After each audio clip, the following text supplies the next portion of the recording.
Assalamualaikum warahmatullahi wabarakatuh. Waalaikumsalam Selamat warahmatullahi bertemu kembali wabarakatuh. pemirsa dengan TikTok tentang situs-situs sejarah Islam pada masa Rasulullah. Kali ini kita akan melanjutkan situs yang kemarin sudah kita bahas, yaitu tentang Baitullah, untuk melihat lebih menyeluruh bagaimana situs-situs itu memberikan warna dalam kehidupan masyarakat Islam. Kali ini kita akan membahas tentang Masjidil Haram. Saya kira Masjidil Haram sudah sangat kita kenal sebagai masjidnya umat Islam yang paling luas dan paling terkenal dalam sejarah umat Islam. Seperti biasa, telah hadir narasumber kita, Bapak Dr. Nurul Haq. Selamat datang Pak Nurul. Ya, selamat datang, selamat siang Pak Mardi dan juga kawan-kawan. Ya, para pemirsa sekalian, Baitullah berada di Masjidil Haram. Untuk bisa kita melihat lebih jelas bagaimana posisi Masjidil Haram dalam kehidupan umat Islam, kami akan bertanya kepada narasumber kita, Bapak Nurul Haq. Bagaimana Pak Nurul kedudukan Masjidil Haram dalam kehidupan umat Islam? Ya, terima kasih. Jadi Masjidil Haram itu sebagai salah satu masjid yang utama ya, dan juga dimuliakan oleh Allah Subhanahu wa Ta'ala selain Masjid Al-Aqsa. Jadi itu sebagai pusat peribadatan spiritual umat Islam yang berada di wilayah Mekah untuk Masjidil Haram dan juga di wilayah Palestina untuk Masjidil Aqsa. Keutamaan keduanya itu dijelaskan dalam hadis bahwa siapa saja yang sholat di dalamnya itu bisa sekitar 1000 kali pahala sholat di luar masjid keduanya. Jadi Masjidil Haram dan Masjidil Aqsa itu juga masjid petilasan para nabi dan rasul terdahulu ya. Jadi ada kaitan dengan para nabi, para rasul, kemudian juga penyebaran Islam dan juga sebagai salah satu situs yang penting dalam sejarah umat manusia, terutama umat Islam. Ya. Baitullah itu kan letaknya juga di tengah-tengah Masjidil Haram ya Pak Nurul. Yang kemarin kita bicarakan tentang Baitullah itu. Nah, ketika umat Islam menyelenggarakan ibadah haji, ketika mengelilingi Baitullah, itu ada Hajar Aswad Pak Nurul. Ini saya kira menjadi tujuan dari umat Islam ketika melaksanakan ibadah haji. Apa makna dari Hajar Aswad bagi para jemaah haji dan umumnya bagi umat Islam di seluruh dunia? Ya, Hajar Aswad itu termasuk bagian dari napaktilas umat Islam ya terhadap sejarah para nabi dan para rasul. Pertama, Hajar Aswad itu sebenarnya simbol kesucian ya, yang disebutkan bahwa itu adalah berasal dari surga. Jadi dalam sebuah hadis itu dikatakan bahwa Hajar Aswad itu diturunkan dari surga, nuzila minal jannati, kemudian asyadu bayadon. Dia sangat putih sekali. Jadi seperti lebih putih daripada susu itu ya. Nah itu awalnya. Nah kemudian pasawwadathu khotoya bani Adam. Dengan banyaknya kesalahan dosa anak-anak Adam yang menjamah dan menciumnya, maka dia menjadi hitam, yang asalnya putih itu. Maka disebutlah Hajar Aswad, batu yang hitam ya, atau batu hitam.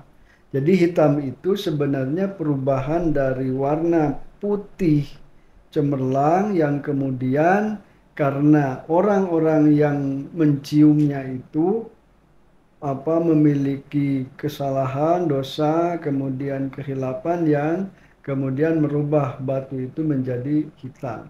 Nah, itu satu. Kemudian yang kedua, Hajar Aswad juga menjadi salah satu tumpuan dan tujuan jamaah haji, di mana terutama untuk jamaah haji laki-laki ya disunahkan untuk menciumnya, atau juga dalam hadis itu menjamah, memegang dan menciumnya ya. Kenapa demikian? Ya karena itu manasik di mana Nabi Muhammad SAW memberikan contoh seperti itu.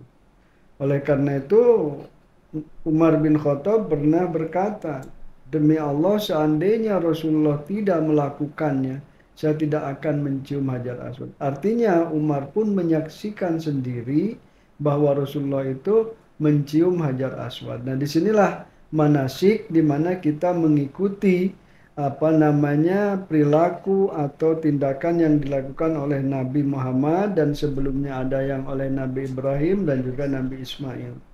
Jadi kembalinya ke situ Pak Marsi. Makanya tidak berlebihan ya Pak Nurul. Maka ketika orang naik haji itu mereka berebut ya untuk Iya, bisa mencium Hajar betul. Aswad, karena banyaknya makna yang terkandung Ya, dalam Hajar Aswad itu yang sudah dicontohkan oleh ya Rasulullah. betul. Memang itu salah satu ciri dari keberagamaan ya. Ada satu simbol di mana orang itu punya keyakinan dan kepercayaan terhadap sesuatu yang disakralkan. Dan Hajar Aswad itu karena disebutkan turunnya dari surga, maka dia disakralkan. Tapi ada satu hal yang mungkin juga dilupakan oleh umat Islam, di mana sebenarnya dia bukan sebagai simbolisasi mengikuti tindakan Nabi Muhammad SAW. Tapi yang terpenting, Hajar Aswad itu, tempat itu termasuk tempat mustajab, doa. Jadi sama dengan Hijr Ismail, kemudian juga multazam. Nah, selama ini kan jamaah haji itu selalu yang jadi tumpuan doa mustajab itu multazam ya.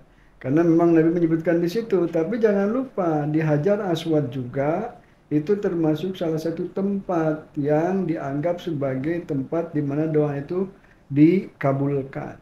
Nah, kemudian juga Hajar Aswad itu kan juga menjadi tempat pembatasan ya, awal dan akhirnya ini ya, tawaf itu. Jadi batas dari Hajar Aswad mulai kemudian nanti berakhir juga di situ. Nah, itu saya kira simbolisasi yang memberikan makna di mana ibadah haji itu tidak lepas daripada tuntunan yang sudah dilakukan oleh para nabi dan rasul. Ya, tadi Pak Nurul juga menyebut Hijr Ismail ya Pak Nurul. Ini juga Ya. merupakan salah satu situs yang sangat penting bagi umat Islam. Mungkin bisa disampaikan Pak Nurul, Ya, apa itu terima Hijr kasih. Ismail? Jadi Hijr Ismail itu bersatu dengan makam Ibrahim. Artinya bersatu itu bersamaan. Hijr itu kan artinya batu. Ya. Hijr Ismail berarti batu Ismail. Nah, itu kaitannya sebenarnya dengan pembangunan kembali Ka'bah yang pada episode sebelumnya sudah saya jelaskan, di mana setelah terjadinya banjir bandang masa Nuh, kemudian Ibrahim kembali membangun Ka'bah. Nah, dalam Al-Qur'an, wa idz yarfa'u Ibrahimul qawa'ida al-baita wa Ismail. Nah, ketika Ibrahim dan Ismail sama-sama meninggikan kembali atau membangun kembali, merehab kembali qawaidal bait. Jadi tiang-tiang Baitullah itu, Ka'bah itu. Nah, di situ Nabi Ibrahim ya seperti saya katakan sebelumnya sebagai tukang itu kan memerlukan tempat yang untuk meninggikan itu, sehingga dia diinikan oleh putranya Ismail diberikan batu itu. Nah, Nabi Ismail sebagai ladennya ini juga mengumpulkan batu. Nah, batu-batu yang dikumpulkan itulah yang menjadi cikal bakal Hijr Ismail. Jadi sebenarnya awalnya itu di situ ada selain Hijr Ismail juga makam Ibrahim. Dan makam Ibrahim itu sebelum masa Umar itu masih lebih dekat daripada Hijr Ismail. Menempel ya, tetapi karena menurut Umar ini apa namanya, bisa menghalangi atau menjaga apa bukan menghilangkan, bisa mengganggu orang yang tawaf, maka dia kemudian digeser lebih ke belakang. Jadi di situ telapak Nabi Ibrahim yang kemudian sekarang dibuat apa namanya tempat pelindungnya ya, itu menunjukkan bahwa memang dulu itu Ibrahim pernah membangun Ka'bah kembali. Kemudian Hijr Ismail menunjukkan bahwa Nabi Ismail sebagai seorang putra atau putra daripada Nabi Ibrahim juga membantu di dalam melaksanakan pembangunan tadi. Dan Hijr Ismail ini juga termasuk tempat yang mustajab. Jadi itu doa mustajab juga di tempat Hijri Ismail itu. Jadi ada kalau makam Ibrahim itu sebelah timur ya dari Ka'bah. Kalau yang Hijr itu utaranya. Kalau yang apa namanya tadi yang Hajar Aswad itu agak tenggaranya. Tapi semuanya ada di Ka'bah. Itu semua adalah bagian dari apa namanya simbolisasi yang menjadi bagian penting dalam manasik haji, dan juga situs-situs yang masih terjaga yang menunjukkan kebenaran daripada apa yang sudah dikerjakan dan juga dilanjutkan oleh generasi-generasi berikut. Ya. Jadi ada 3 ya Pak Nurul ya, ada Ya. Hajar Aswad, Hijr Ya, Ismail, betul. dan makam Ibrahim. Ibrahim. 3 tempat itu merupakan tempat-tempat yang mustajab untuk Iya. berdoa kepada Allah SWT. Iya. Tapi saya pernah ke Masjidil Haram, itu banyak orang yang memeluk Pak Nurul, memeluk makam Ibrahim, menangis-nangis itu. Gimana Pak Nurul memahaminya? Iya, memang itu ada makna batin dari sebuah kepercayaan. Saya kira setiap agama begitu, bahkan sekte pun begitu ya. Jadi karena keyakinan dan juga kesakralan tempat itu menjadikan orang-orang itu memiliki keyakinan dan apa namanya satu tindakan yang menunjukkan apa namanya penghormatan, kemuliaan, dan juga ya sebenarnya bagian dari mengingatkan kembali terhadap apa namanya ribuan tahun yang lalu ya yang dilakukan oleh Nabi Ibrahim.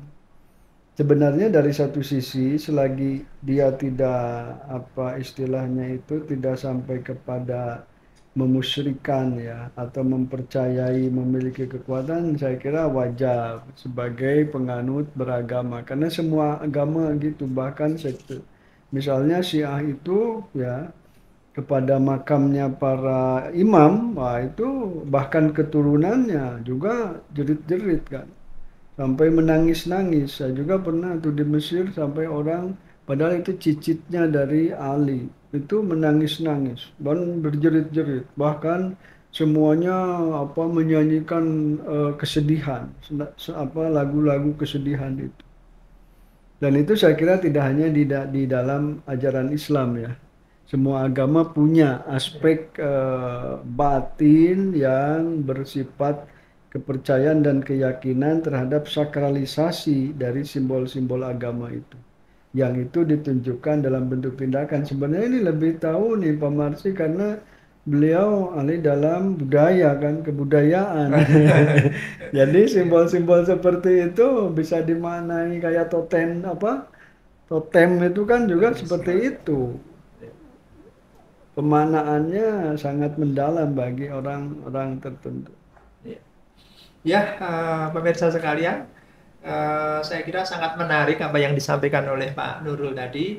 Kita sudah membahas tentang Masjidil Haram dengan 4 saya kira situs yang sangat penting, yaitu Baitullah dengan Hajar Aswadnya, Hijr Ismailnya, dan makam Ibrahimnya. Semua itu semoga dapat menguatkan keimanan kita kepada Allah dan bisa meneladani apa yang sudah dilakukan oleh Rasulullah SAW. Saya kira sampai di sini dulu. Terima kasih Pak Nurul. Ya, sama-sama. Ke depan akan kita lanjutkan ke situs-situs Islam berikutnya. Assalamualaikum warahmatullahi wabarakatuh. Waalaikumsalam warahmatullahi wabarakatuh.